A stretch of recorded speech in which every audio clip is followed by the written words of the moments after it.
Hey, how's it going? This is James P. White from 95.7 Cruise FM, The Locker Room. Welcome to the Jedi Jimmy podcast. This is episode number 23, Obi-Wan Kenobi, episode number 5. And the title is Part 5. Who knew? Okay, so as I predicted, Vader and the Inquisitors actually went to Jabim. They followed the tracker that Reva put in Lola, which is the little droid that Leia has. And as they arrive at Jabim, Darth Vader actually names Reva as the Grand Inquisitor. More information to follow. This is an awesome story. Dude, just wait. It's getting better. Okay, so there is, on Jabim, Obi-Wan finds a box of lightsabers as well as Jedi tunics and robes. And at first I was kind of confused, but you have to remember, Jabim is the last location of where the Jedi actually goes into hiding. So they hide the fact that they're Jedi, so they don't want any of the clothing as well as the weaponry of Jedi. So that Obi-Wan found on Jabim. And the episode starts with a flashback that extends throughout the episode of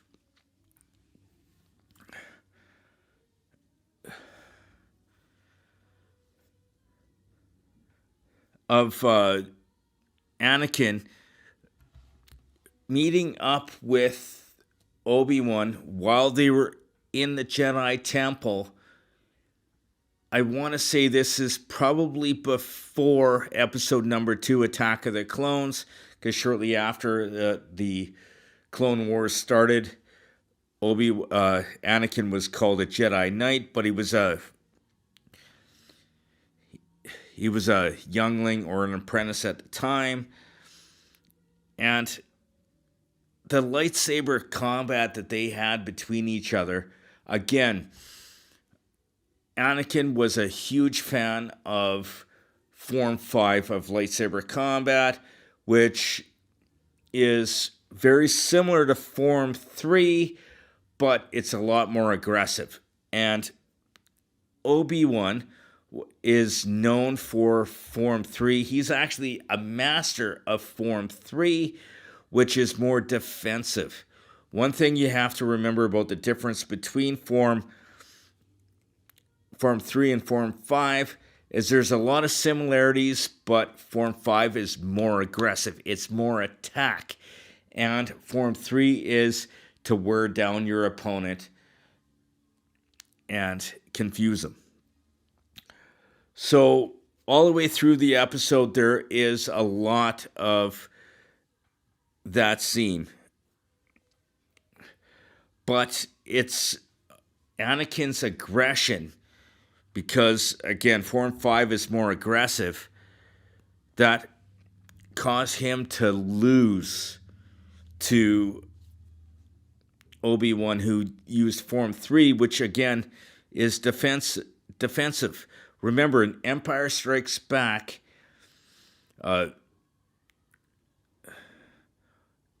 Yoda actually said to Luke, a Jedi focuses on defense, not attack. So as they're fighting through, and the more aggressive that Anakin got, Obi-Wan was able to actually disarm him by wearing him out. And Obi-Wan said to Anakin, Your weakness is his weakness is his need for victory. His aggression led him to victory, to prove something to other people, meaning Obi-Wan. one of my predictions is that it did actually come through fairly early in the episode, is Reva, also known as Third Sister, was one of the younglings in the first episode in the flashback in the temple. Anakin thought he killed her, but she pretended to be dead and lifeless and survived. And she actually became an Inquisitor because she wanted to trap Vader. I'm going to talk a little bit more about that later on. But her anger towards Obi-Wan is because Anakin was his Padawan. So, Obi-Wan should have been able to save her, and she had hatred towards Obi-Wan because Anakin killed all her friends and would have killed her. And the reason she became an Inquisitor is actually to trap Vader, be alone with him, so she can get her revenge. A few moments later, Tala, who we met earlier, she was a Imperial officer who turned to becoming part of the Alliance or Rebels. She actually sacrificed herself to save everybody else and kill a bunch of troopers. And she actually used a thermal detonator to kill herself. And this thermal detonator is actually exactly the same as the one that Leia used in Return of the Jedi to scare Jabba the Hutt, to show that she was ruthless too. At one point in this episode, Obi-Wan actually surrendered to allow the people some time to escape and to allow Reva to try to get her revenge against Darth Vader, which fails, but you'll see that in a bit. Now, one thing that I learned in this episode, remember how Leia's droid, Lola, turned on Leia and became a tracking device for Reva, or Third Sister, is because she put a miniaturized restraining bolt in Layla, and which put her under the control of the Empire. So, one of my predictions, which I talked about in previous episodes, was the Grand Inquisitor is still alive. So awesome. I actually peed a little. I knew that was going to happen. And also, Anakin / Darth Vader knew that Reva was one of the younglings in the temple that he supposedly killed, but he trapped her as she thought she had him trapped. Now, another prediction I did have is that Vader was actually going to kill Reva. He did stab her with her own lightsaber through the heart, but she's not dead yet. She will die, but I'll talk about that in a minute. Reva also knows that Luke is on Tatooine with Owen Lars. If you remember in the first episode, she met Owen and threatened to kill him and his family. And that's going to go a little bit farther yet. She's not dead, and there's still one episode left, baby. Who knew? So awesome. So she actually realized that Luke and Obi-Wan knew each other. Obi-Wan and Owen knew each other, but she saw it on a hologram that was sent to her by Senator Bail Organa, who is Leia's stepfather. Now, in every episode, I explained the different lightsaber types. In one of the first episodes, I did actually talk about Reva's lightsaber. Again, it's got the half, like the crest, the half moon hilt on the one side. It's double-sided, and at first I didn't realize that the blades can actually spin like the other Inquisitors, but her hilt splits open and becomes a full circle in which she can do the rotation of the blade kind of like a skill saw, but also she can separate them into two single-bladed lightsabers. We see that in this episode. Now, one thing is there's a lot of lightsaber combat in this episode, and towards the end of the episode, I actually will be talking about or demonstrating her lightsaber form, which is, on the most part, form number 2, which is the same as Count Dooku.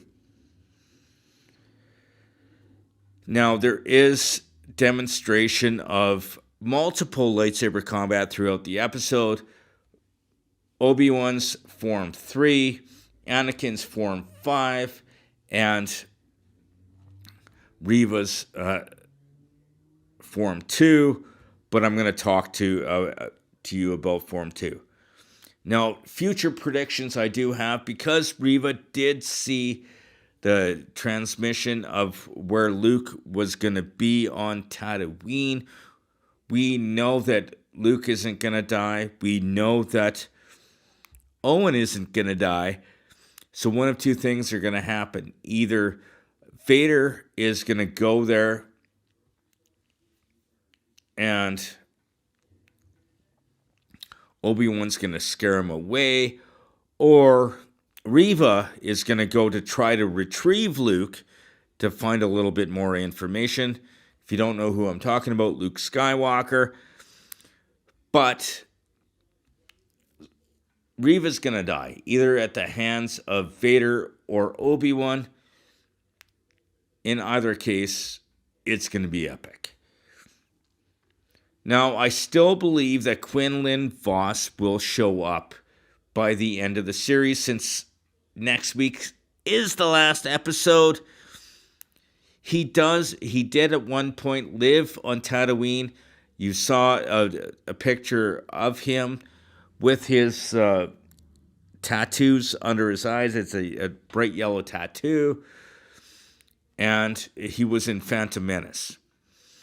Now, again, next episode, Qui-Gon Jinn will actually appear to Obi-Wan as a Force ghost. That's an almost guarantee. Again, a prediction that I said at the beginning. And the predictions I've got right so far is Vader and Obi-Wan did actually fight each other. It was just earlier than I expected, and they will again. Now, Reva was one of the younglings that showed up in the first episode. And I also did say that Vader would kill Reva.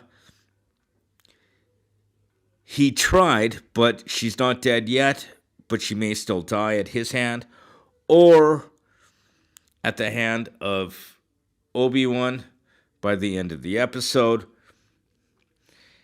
And I said last episode, I guaranteed this to you. The Grand Inquisitor is still alive. He showed up in this episode. Now, going forward, coming up in a little bit, I will actually demonstrate some of the techniques of Form 2 in which Reva did use. But my favorite quotes of this series so far. Episode 1, Jedi can't help who they are. Their compassion leaves a trail. The Jedi code is like an itch. He can't help it. That's a quote from the Grand Inquisitor. Episode 2. You think the less you say, the less you give away, but the opposite is true. And that was from Leia. Again, episode 2.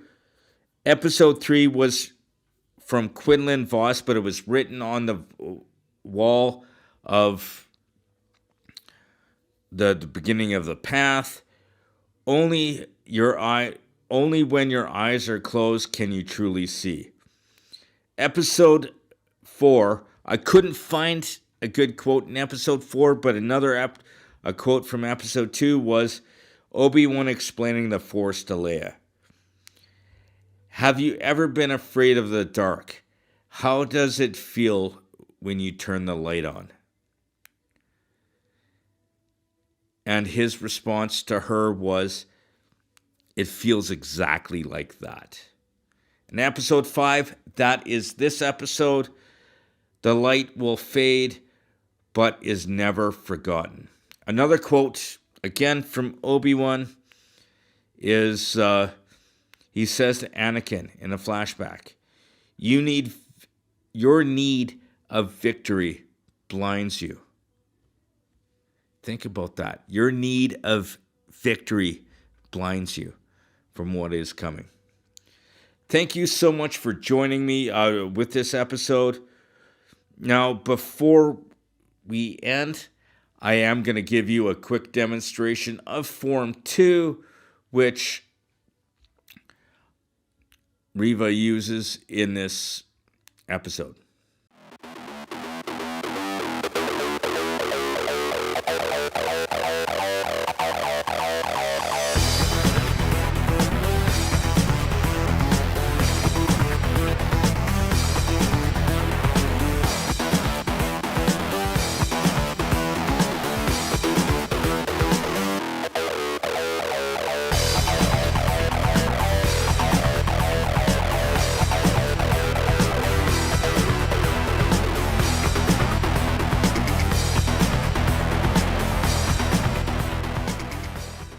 Now, I need to thank all my sponsors.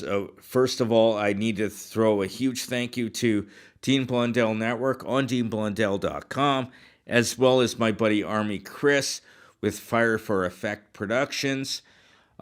He's given me this great setup, as well helps me with every aspect of my podcast and other episodes.